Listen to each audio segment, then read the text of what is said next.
प्रकृति का स्वर्ग कहे जाने वाले छत्तीसगढ़ के बस्तर से पलायन रोकने के लिए सरकार नाकाम नजर आ रही है। नतीजा कुछ आदिवासी पलायन की मौत मर चुके हैं और कई जिंदगी और मौत के बीच संघर्ष कर रहे हैं। पलायन कर राज्य के बाहर आए कई आदिवासी जान बचाने के लिए लौट तो आए, लेकिन अब उनके सामने रोजगार की समस्या है। रायपुर से हमारे सहयोगी नीलेश त्रिपाठी ने बीजापुर से हमारे संवाददाता स्वर्गीय मुकेश चंद्राकर के साथ मिलकर आदिवासियों के इस दर्द को उठाया था। अब मुकेश हमारे बीच नहीं है। ये रिपोर्ट मुकेश चंद्राकर को हमारी श्रद्धांजलि है।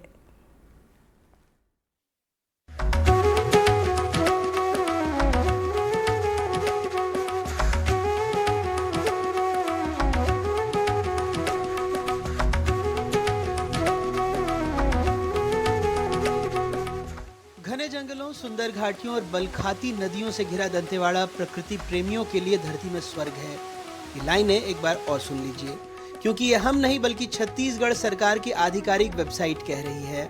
दंतेवाड़ा प्रकृति के प्रेमियों के लिए धरती में स्वर्ग है, लेकिन इसी स्वर्ग से प्रकृति के पूजक आदिवासी पलायन करके पत्थर तोड़ने जा रहे हैं। कृषि करते थे, उसके बाद उसमें उसी का वही पत्थर का रेती, वही पत्थर का दाना निकालते थे, फिर वही पत्थर का पाउडर निकालते थे, फिर उसी को मिला के बोरी में पैकिंग करके गाड़ी में लोड करते। कितने लोग गए थे आप लोग? हम लोग का गांव से 6 जन गए थे। 6 लोग गए थे। हाँ, बाकी लोग कहाँ हैं? बाकी लोग उन लोग भी दूसरा गांव के हैं, इन लोग भी दूसरा अलग अलग गांव के हैं। हाँ, हम लोग 3 जन एक ही गांव के, वो लक्ष्मी आ रहे लक्ष्मी एक ही गांव के। कौन लेके गया था वहाँ? काम कैसे पता चला कि वहाँ काम करना? वो एक लड़की गई थी ना, वही हम लोग को लेके गई। चलो मेरा साथ बोल के उन्हीं लोग लेके गए। पहली बार गए थे उधर। तबीयत कब से खराब हो? 2 साल से। 2 साल से खराब है तबीयत? जी। तो कहीं दिखाया नहीं? धीरे धीरे पकड़ा है ना सर, हम लोग को नहीं पता था। आप लोग 30 लोग आए थे एक साथ यहाँ पे बता रहे हैं? यहाँ तो 30 लोग नहीं आए सर, वहाँ दंतेवाड़ा में। दंतेवाड़ा में 30 लोग आए थे, उसमें से यहाँ पे इतने लोग थे? हाँ, इतने लोग को यहाँ पहुँचाए सर। तो आपके साथ घर वाला कोई है? नहीं है सर। अकेले हो? हाँ। कौन देखभाल कौन कर रहा है? कोई नहीं कर रहे सर, हम ही लोग पानी लेने आ आपस जाते। में ही कर लेते। क्या वहाँ पे काम क्या करवाते थे? पैसा कितना मिलता था? वही 12-11 बनता था सर। सुंदरी लक्ष्मी निराला की तोड़ती पत्थर की नायिकाएं नहीं हैं, उनके लिए ये मौत है। पत्थर तोड़ने वाले फेफड़े की गंभीर बीमारी से जूझ रहे 8 आदिवासी दिसंबर 2024 के तीसरे हफ्ते में दंतेवाड़ा से राजधानी रायपुर के मेकाहारा अस्पताल में इलाज के लिए रेफर किए गए। ये उसी 29 सदस्यीय दल में शामिल हैं जो रोजगार की तलाश में धरती के स्वर्ग से पलायन कर हैदराबाद की कंपनी में अच्छे रोजगार की तलाश में गए थे, लेकिन जानलेवा बीमारी लेकर लौटे। दल में शामिल सुकेश कुंजाम और लक्ष्मी करती की हालत ज्यादा खराब थी। वापिस आने के बाद ये देखा गया कि उनको कुछ 2-4 महीने 6 महीने के बाद उनमें सांस लेने की समस्या उत्पन्न हो रही थी। ऐसे मजदूर, ये ज्ञात हुआ है कि पिछले 1 साल में लगभग 4 मजदूरों का डेथ हो गया है और वो भी लगभग उसी कंपनी में काम करने गए थे, ऐसा उसके परिजनों के द्वारा बताया गया है। स्वास्थ्य कैंप के माध्यम से ऐसे मरीजों को हम लोग ट्रैक करने की कोशिश की है। लगभग 70 से 80 मरीजों को हमने ट्रैक किया है। 7-8 की स्थिति ठीक नहीं था, जिनका इलाज अभी पिछले 1 माह से मेडिकल कॉलेज रायपुर में उनका इलाज जारी है। रायपुर के मेकाहारा अस्पताल में भर्ती इन मरीजों ने हमें बताया कि 10 से 15 हजार रुपए प्रति महीने वेतन की उम्मीद में दंतेवाड़ा के कई गांवों के आदिवासी पलायन कर हैदराबाद की क्रशर फैक्ट्री में जाते हैं। सुरक्षा के मापदंडों का पालन नहीं होने की वजह से न सिर्फ फेफड़े की गंभीर बीमारी से पीड़ित हो गए, बल्कि पिछले 1 साल में करीब 10 लोगों की मौत भी हो चुकी है। गाँव से कितने लोग गए थे आपके यहाँ से? 10 लोग। तो अभी सब लोग ठीक हैं? नहीं। कौन ले गया था? गांव का। गांव में ही ले गया था। कितना पैसा मिलता था वहाँ? 15,000। 15,000। मेकाहारा अस्पताल में भर्ती मरीजों से बात करने के बाद हमने दंतेवाड़ा से आदिवासियों के पलायन की वजह और उसे रोकने के लिए किए जा रहे सरकारी प्रयासों की पड़ताल शुरू की। रायपुर से करीब 400 किलोमीटर दूर हम दंतेवाड़ा के कुटरेम गांव पहुंचे। वहां पहुंचते ही हमें सुखराम मिले। सुखराम के भाई सोना पलायन कर हैदराबाद की कंपनी में काम करने गए थे, लेकिन गंभीर बीमारी लेकर लौटे। कुछ दिन इलाज चला, लेकिन जान नहीं बच सकी। इधर अस्पताल भी ले गए थे, पूरा करके देखा मैं, नहीं हो रहा वो, नहीं पूरा खत्म हो गया, लग हो गया, खत्म हो गया, पूरा बीमार पड़ के आया और अंदर घुस गया, पूरा वो हो गया। पड़ताल में अब हमें पता लग चुका था कि दंतेवाड़ा के किरंदुल से लगे कुटरेम, भांसी, मदाड़ी, अरबे समेत कई गांवों में बड़ी संख्या में पलायन होता है।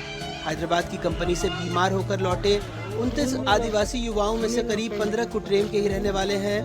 हैदराबाद की फैक्ट्री में काम करने गए 21 से 25 साल के 4 लोगों की मौत हो चुकी है।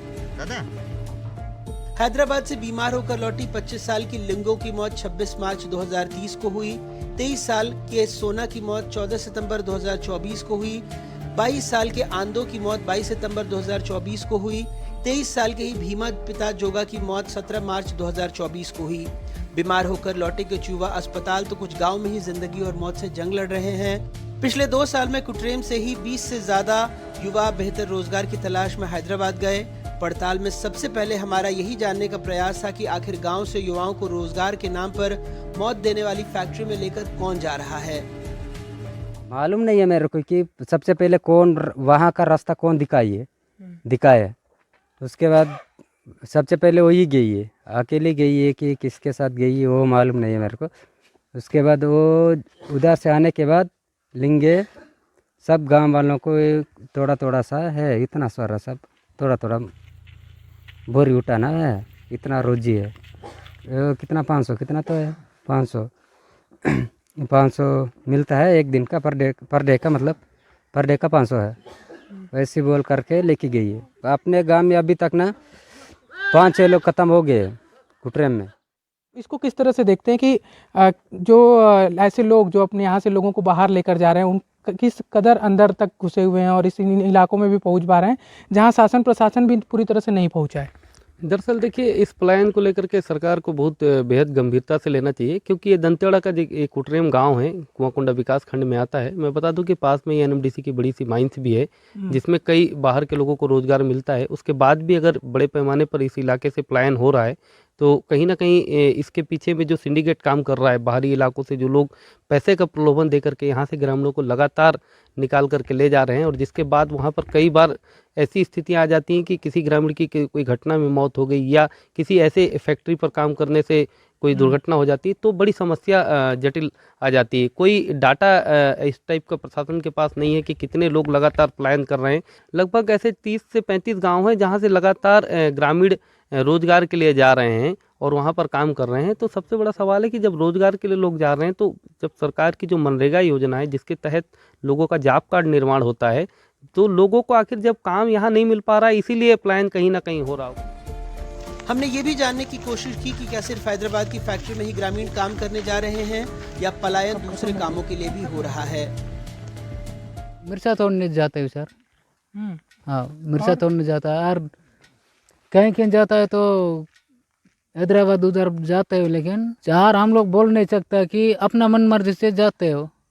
किसी को गांव वाले को बोल के जाने से ठीक है सर। छत्तीसगढ़ के श्रम विभाग की आधिकारिक वेबसाइट में राज्य से पलायन करने वालों की संख्या महज 4265 है। सरकारी आंकड़ों के मुताबिक दंतेवाड़ा जिले से पलायन करने वालों की पंजीकृत संख्या महज 9 है, जबकि नवंबर-दिसंबर 2024 में हैदराबाद से बीमार होकर लौटे आदिवासियों की संख्या 29 थी। ये सभी पलायन कर बेहतर रोजगार की तलाश में गए थे। एक अनुमान के मुताबिक राज्य से 10 लाख से ज्यादा श्रमिक बेहतर रोजगार के लिए दूसरे प्रदेशों में पलायन करते हैं। कोरोना लॉकडाउन के समय राज्य में पलायन का मुद्दा सुर्खियों में था। कोरोना लॉकडाउन के दौरान राज्य के बाहर पलायन कर गए करीब 7,32,000 श्रमिकों ने वापसी के लिए अपना रजिस्ट्रेशन करवाया था। तब दंतेवाड़ा जिले से ही पलायन करने वाले 4,200 श्रमिक वापस लौटे थे। दंतेवाड़ा के गांव से पलायन करने वाले 30 से ज्यादा आदिवासी गंभीर बीमारी लेकर लौटे। लोग मिर्ची तोड़ने को जाते हैं और 3 से 4 महीने वहीं पे रहते हैं। उस दौरान अब मनरेगा के आप ढेर सारे काम ला रहे हैं। इस इलाके में, इसी गांव की बात कर रहे हैं, तो लोग हमें बता रहे हैं कि इनका जॉब कार्ड नहीं बन पाया है। और इतना भी संवेदनशील नहीं है कुटरेम। फिलहाल देखें, बाकी अन्य जो संवेदनशील इलाके हैं वहाँ की क्या ही स्थिति होगी। बीजापुर की रहने वाली थी जमलो मडका में। लॉकडाउन जैसे ही लगा, पहला लॉकडाउन, तो इस दौरान जो है वो अपने पेरेंट्स के साथ वापस लौट रही थी और डिहाइड्रेशन की वजह से जो है, लगातार पैदल चलने की वजह से, अप्रैल या मई का महीना था और लौट रही थी और डिहाइड्रेशन की वजह से बीच रास्ते पे ही पैदल चलते चलते उन्होंने अपना दम तोड़ दिया। और इस तरह की घटनाएं बिल्कुल मार्मिक तो है ही, और पलायन करके जो लोग जाते हैं वहाँ ऐसे कई लोगों की मौतें हो जाती हैं। अब चूंकि ये मामला एक साथ 4 लोगों की मौत हुई है तो उजागर हुआ है। हैदराबाद की फैक्ट्री से बीमार होकर लौटे लोगों की जानकारी स्वास्थ्य विभाग जुटा रहा है। बीमारों के इलाज का इंतजाम भी स्वास्थ्य विभाग कर रहा है, लेकिन बड़ा सवाल यह है कि प्रशासन ने पलायन रोकने क्या कदम उठाए। यहाँ पर आप लोग का रोजगार के लिए कोई व्यवस्था सरकार द्वारा की जाती है? आके बताया गया कि आप ये काम कर लो, इससे पैसा मिलेगा? नहीं बताया। तो अभी कहाँ चल रहा है इलाज आपका? इलाज किरंदुल है। किरंदुल में ही चल रहा है? काम था लेकिन मिल रहा नहीं था ना सर, मजबूरी में गया था ना सर। कैसी मजबूरी? यहाँ काम नहीं मिल रहा था, ठीक है ना भाई, वहाँ यहाँ काम नहीं मिल रहा है तो उधर जाएंगे बोल के हम लोग गए थे ना सर। इसके लिए जिला प्रशासन के द्वारा बाकायदा एक अपील जारी किया गया था कि जो भी उस इंडस्ट्री में काम करने गए थे और जिनको इस तरीके की समस्या हो रहा हो तो उसके लिए हेल्पलाइन नंबर भी जारी किया गया था, जिसके माध्यम से कुछ लोग कांटेक्ट किए हैं। एक सवाल ये भी है कि आदिवासियों को पलायन करा कौन रहा है।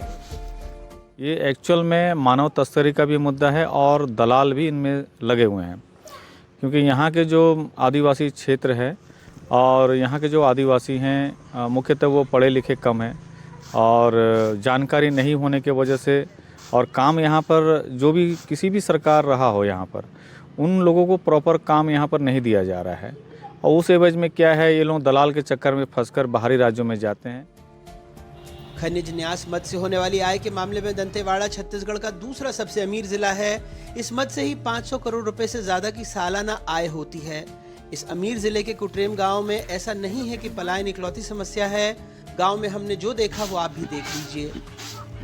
कुटरेम में पलायन एक बड़ी समस्या है जिसका दंश गांव के लोग भुगत रहे हैं, लेकिन इसके अलावा जो तस्वीरें और भी नज़र आ रही हैं वो भी दर्शाती कि कैसे गांव में शासन प्रशासन की दूरी है और कितना दूर है शासन प्रशासन इस गांव से। इस बच्चे की तस्वीर देख लीजिए, देखने से साफ समझ आ सकता है कि किस तरह से ये कुपोषण के शिकार नज़र आ रहे हैं बच्चे। और सिर्फ यही एक बच्चा नहीं बल्कि इस गांव में जितने भी बच्चे नज़र आए इस उम्र के खासकर, उनमें लगभग सबकी स्थिति कमोवेश यही ही नज़र आई। पलायन को भले ही छत्तीसगढ़ के माथे पर कलंक कहा गया, दंतेवाड़ा के मामले बताते हैं कि कैसे पलायन आदिवासियों की जान ले रहा है, लेकिन सरकारी फाइलों में तो ये कम हो गया है।